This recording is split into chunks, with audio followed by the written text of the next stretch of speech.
why I don't do consequence questions, like a consequence section. It's like the whole fucking call has been consequence, because I only get the thing I need on the surface, the money, to get the consequence of that thing.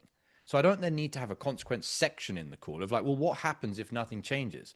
You've already told me your husband wins, you lose your daughter, you end up under a bridge. Like, I don't need to ask you what happens in 6 months if nothing changes. We've just talked about that for the last 10 minutes.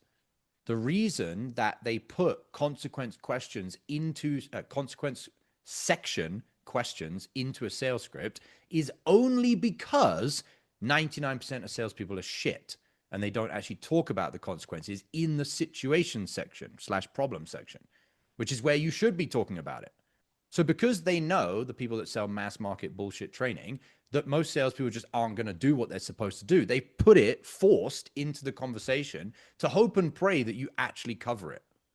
Because of course you have to cover consequences. That's what makes a sale, but not as a consequence or a future-paced section of the call.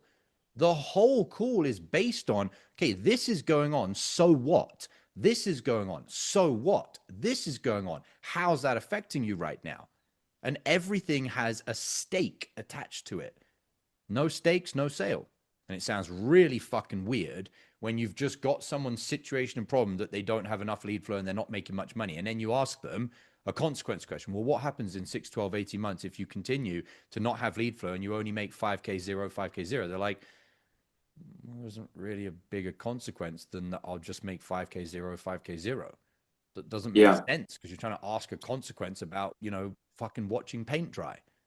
There is no consequence. Okay. My takeaway though is when you ask that one step deeper that broke the prospect about, do you agree that your husband thinks that your daughter is at risk with you? Because that then ties it down to her. It's not about battling the husband. It's not about being right. It's about I'm not doing the best I can, and I'm going to fix it or just let my daughter do it.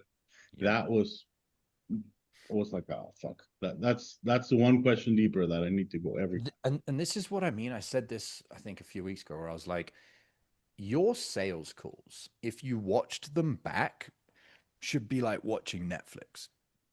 Like, you should actually be able to watch your call and be like, fuck me, like that was cool. And so like, I don't have that as my compass when I'm on a sales call, like create entertainment, but I have it in my body where I know that if in my sensation, I'm like, this isn't really that extravagant. I know they're not going to whip out their credit card and give me money. Certainly not 10 grand.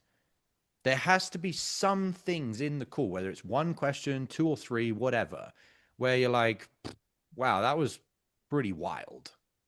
Like, if you were to post your calls online, on a YouTube, the title should be sales call in brackets, raw, uncut.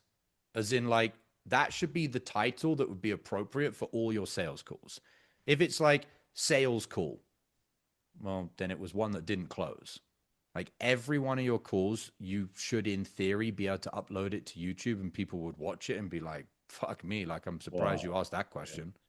Yeah. Because you've got to view it like a seesaw. You're asking someone for $10,000 right now, giving it to a stranger on the internet.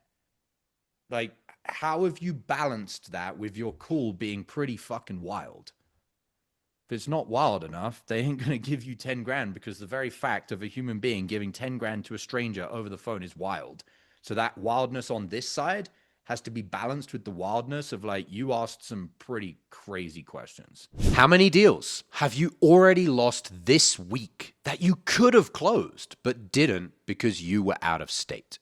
I'm not a fan of sales hacks, but if there was one thing you could do before your next sales call to raise your closing percentage, it's using my patented pre-call checklist. Imagine taking just 60 seconds to read 5 to 7 personalized bullet points on a piece of paper, and as unbelievable as it may sound, puts you into the optimal state to access your highest sales skills on every call. That's the pre-call checklist.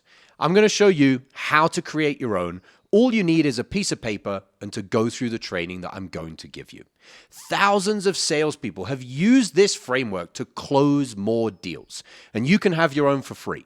No strings attached, in a matter of minutes. Click the link below this video, enter your email, and grab it right now.